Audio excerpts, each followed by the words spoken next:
السلام علیکم ورحمۃ اللہ وبرکاتہ۔ نعت ریسرچ سینٹر کی جانب سے ڈاکٹر عزیز احسن آپ سے مخاطب ہے۔ آج میرا دل چاہ رہا ہے کہ نعت کے حوالے سے کچھ ایسی باتیں کروں جو ہنر اور فن کو چمکانے کے لیے اور عیوب شاعری کو کم کرنے کے لیے کارآمد ثابت ہوں۔ ویسے تو دنیا میں شاعری کبھی بھی کوئی آسان چیز نہیں رہی ہے، ہزاروں سال سے شاعری ہو رہی ہے، لیکن اس میں فن کا اور احساس سے تخیل اور احساس کا جو اندراج ہوتا ہے شاعری کے اندر، اس کا بڑا خیال رکھا جاتا ہے۔ عام شاعری میں بھی لسانیاتی حوالے سے بڑی باریکیاں دیکھی جاتی ہیں۔ مجھے یاد آتا ہے کہ احمد فراز جو غزل اور نظم کے بہت اچھے شاعر تھے، انہوں نے اپنی جوانی میں ریڈیو پاکستان میں زید بخاری صاحب کے سامنے ایک مطلع پڑھا، فیاض تیری محبت کا پاس ہے ورنہ۔ ابھی یہ مصرع ہی پڑھا تھا، فیاض تیری محبت کا پاس ہے ورنہ۔ بخاری صاحب چونکہ فن کے بہت خاص طور سے کلاسیکی فن کے بہت ماہر تھے اور بہت پابندی کرتے تھے زبان و بیان کے حوالے سے، تو وہ فوراً بولے، کیا کپاس کہا ہے تم نے؟ فیاض تیری محبت کا پاس ہے ورنہ۔ تو وہ عیب تنافر پیدا ہو گیا اس کے اندر، کاف اور پہ مل گیا اور کپاس ہو گیا وہ۔ تو یہ بڑائی ہے فراز کی کہ وہ اپنے انٹرویو میں یہ بات کر رہے ہیں کہ میری جوانی میں نے جب یہ ان کے سامنے مصرع پڑھا تو انہوں نے فوراً کہا، کیا کپاس کہا ہے بیٹا؟ تو میں فوراً وہاں سے اٹھ گیا اور پھر بعد میں اسے مصرع کو بدل دیا، فراز تیرے خیال ہے ورنہ، کچھ اس طرح کا کہا ہے۔ تو اس سے پتہ چلا کہ عام شاعری میں بھی زبان و بیان اور عیوب شاعری کو جاننا ضروری ہے تاکہ عیوب نہ ہوں اور محاسن پیدا ہوں۔ محاسن نکات سخن میں حضرت موہانی نے محاسن کلام میں شاعری کے اوپر بہت ساری باتیں کی ہیں۔ آج کا دور کیا ہو رہا ہے کہ اچھا، نعت کے حوالے سے یہ ہوا ہے کہ ہمیشہ لوگوں نے نعتیں تو کہی ہیں، لیکن جو پختہ شاعر تھے انہوں نے تو کم شاعری کی، اور جب بھی کی وہ ظاہر ہے کم از کم زبان کے اعتبار سے تو قابل اعتراض نہیں تھی۔ کہیں کہیں متن کے اعتبار سے کسی کو اعتراض ہوا، وہ ہوتا ہے، لیکن زبان و بیان ان کا پکا تھا۔ اس کے باوجود وہ یہ کہتے تھے کہ ہم سے نعت نہیں ہو سکتی۔ غالب جیسا شاعر کہہ رہا ہے کہ بھائی نعت جو ہے وہ ہم سے نہیں ہو سکتی۔ کہاں ذات پاک مرتبہ دان محمد، غالب ثنا خواجہ بھائی اسدا گزاشتے، کہاں ذات پاک مرتبہ دان محمد۔ اے غالب، ہم نے تو نعت کا معاملہ اللہ پہ چھوڑ دیا، کیونکہ وہی جانتا ہے کہ حضور کا مقام کیا ہے۔ پھر جتنے بھی بزرگوں نے کہا ہے کہ یہ تلوار کی دھار پہ چلنے والا معاملہ ہے، اس کو بہت احتیاط، لیکن جتنی احتیاط کی باتیں بزرگوں نے کی ہیں اتنی ہی بے احتیاطی نعت گو شعراء میں عام ہو رہی ہے۔ اور آج تک، پہلے تو اتنی کتابیں بھی نہیں چھپتی تھی، اب تو کتابیں ماشاءاللہ چھپ رہی ہیں، اور ان کتابوں میں انتہائی درجہ اغلاط لسانیاتی اعتبار سے بھی اور متنی اعتبار سے بھی دیکھی گئی ہیں۔ میں عرض کرتا ہوں مثلاً یہ کہ دیکھیے، ابھی میں نے ایک نعتیہ مجموعہ دیکھا، اس میں اب آپ اندازہ لگائیے کہ نعتیاں کہہ رہی ہیں اور نعت اور منقبت کا فرق نہیں سمجھ رہے ہیں۔ کیا کہتے ہیں؟ حسن حسین و علی و زہرا سبھی کی نعتیں سنا رہا ہوں، ہے کام مشکل کشائی جن کا علی کی نعتیں سنا رہا ہوں، ولایتوں کے ہر ایک مظہر ولی کی نعتیں سنا رہا ہوں۔ اب یہ نعتیں کس کی سنا رہا ہے؟ یہ شاعر۔ اس کو یہ احساس نہیں ہے کہ منقبت میں اور نعت میں فرق ہوتا ہے. نعت صرف نبی اکرم صلی اللہ علیہ وسلم کی ذات کے حوالے سے جو گفتگو ہوتی ہے اور جو آپ کی تعریف ہوتی ہے یا آپ سے محبت کا اظہار ہوتا ہے یا آپ کے حوالے سے کوئی تاریخی واقعہ بیان ہوتا ہے تلمیحاتی سطح، اس کو کہتے ہیں. دوسرے بزرگوں کے لیے چاہے وہ حضور صلی اللہ علیہ وسلم کی ازواج مطہرات ہوں، صحابہ کرام ہوں یا اہل بیت ہوں، ان کے لیے جو بھی شعر کہا جائے گا وہ منقبت کہلائے گا. لیکن ہمارے شاعر صاحب نے جو ہے وہ منقبت کو بھی نعت بنا لیا.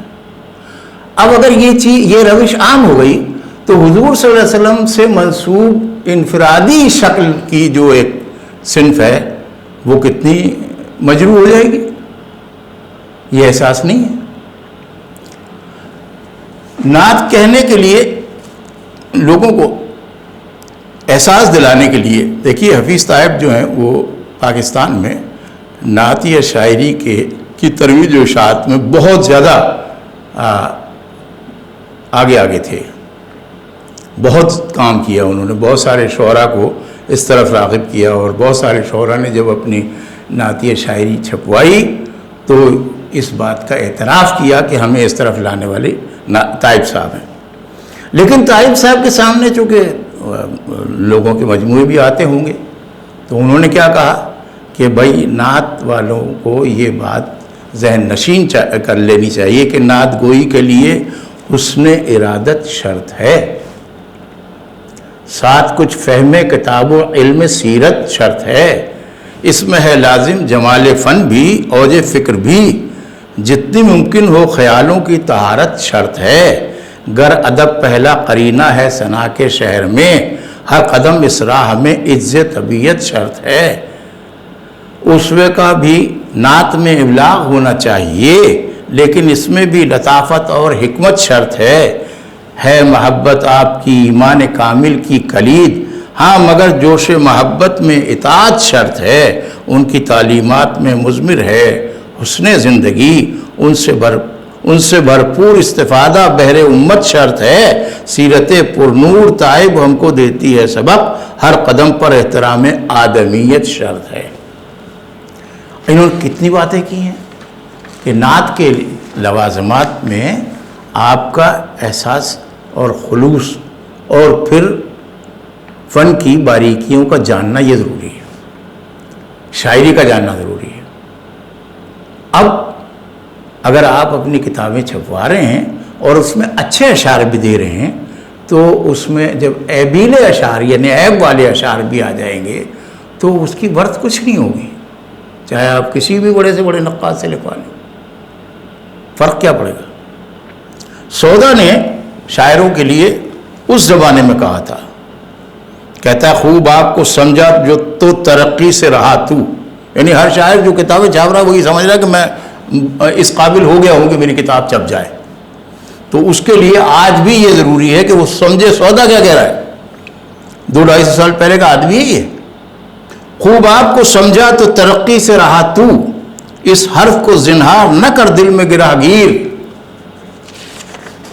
دشوار ہے تا منزل اکمال پہنچنا، پہنچاتی ہے وہاں لاکھوں میں ایک آدھ کو تقدیر، ہے نقص کے اندیشے میں تکمیل کی کوشش، جب سمجھا تو کامل ہوں ہوا نقص میں زنجیر، گر فہم ہے تو اپنے تئیں ہیچ مداں جان، تا تجھ کو جہاں کے ہمدانوں میں ہو توقیر، جوں ہو سکے تو نقش خودی کے تئیں کر نیست، تا صفحہ ہستی میں ہو قائم تیری تصویر، کیسا ہی تو اچھا کہے اس پر نہ ہو راضی، کر سہی کے ہو اس سے بھی اچھی تیری تقریر، زنہار طبیعت کو نہ کر ہم کا پیرو، کر عقل کو فکر اپنی کا تو راہ برو پیر، تعریف نہ کر آپ تو پڑھ کر سخن اپنا، بے ہے تجھ کو قسم جو ہے خالق تقدیر. کتنی بڑی قسم دے رہا ہے.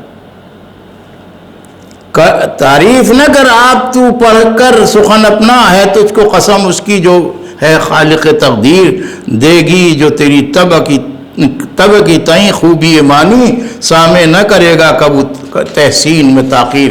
اگر خوبی مانی پیدا ہوئے تیرے شعر میں تو کوئی بھی سماعت کرنے والا تحسین کرنے سے رکے گا نہیں.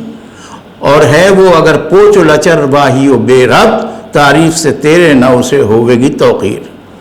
تو تعریف کرتا رہے، اس کی کوئی توقیر اور عزت نہیں ہوگی. یہ رویہ جو ہے کہ ہم کاتا اور لدوڑی جو بھی ہم نے شاعری جمع کی ہے اپنی، وہ سب فوراً ہی چھپوا رہے ہیں. آج کل شائع کرنے کا موقع بھی بہت ہے، اور کتابیں شائع کرنے میں اب تو کمپیوٹر کی وجہ سے بہت زیادہ تعجیل سے سارے کام ہو رہے ہیں، بہت جلدی ہو رہے ہیں. تو ہر آدمی یہ چاہتا ہے کہ وہ اس کی کتابوں کی لائن لگ جائے بہت زیادہ، لیکن ایسا ہو نہیں رہا ہے. تو ایسا اس لیے میں آج کہہ رہا ہوں کہ بھائی آپ جتنے بھی میں نے بہت ساری شعروں کا، ابھی تو یہ خالی ایک پہلو آپ کو دکھایا تھا.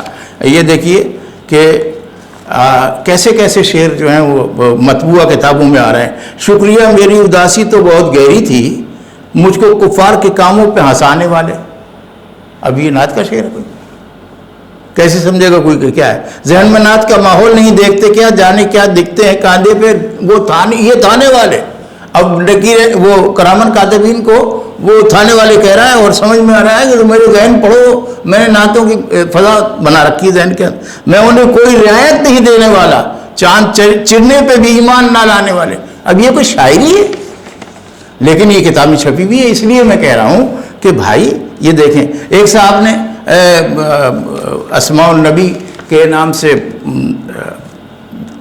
کتاب شائع کی، اور اس میں جناب اسماء میں اب اللہ تعالیٰ نے قسم کھائی ہے لعمرک، جس کے حوالے سے غالب نے کہا تھا کہ ہر کس قسم بدانچ عزیز است میں خورد.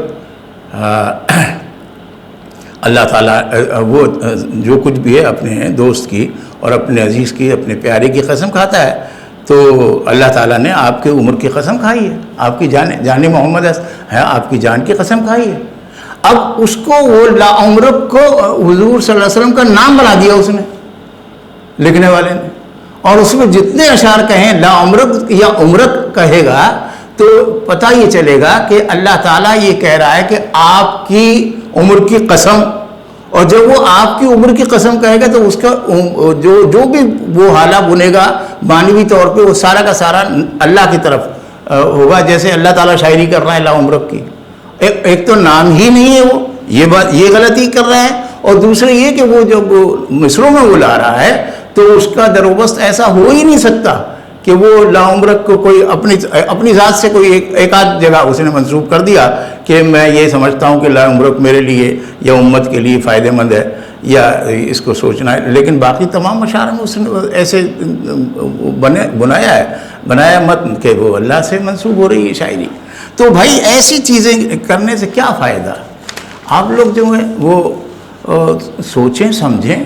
ہمارے ہاں اصل میں شاعری کا وہ ماحول نعت میں کبھی بھی نہیں بنا، اور اس کی وجہ سے کیا ہے کہ نعت کو جو فن کے دانندہ ہیں، جو فن جانتے ہیں، شاعری کرنے والے پختہ لوگ، اس میں صاحبان سخن بھی ہیں اور سخن فہم بھی ہیں، ناقدین بھی ہیں، وہ پھر ایسی شاعری کو پڑھ کے رکھ دیتے ہیں. بھائی اس کو کیا کریں ہم؟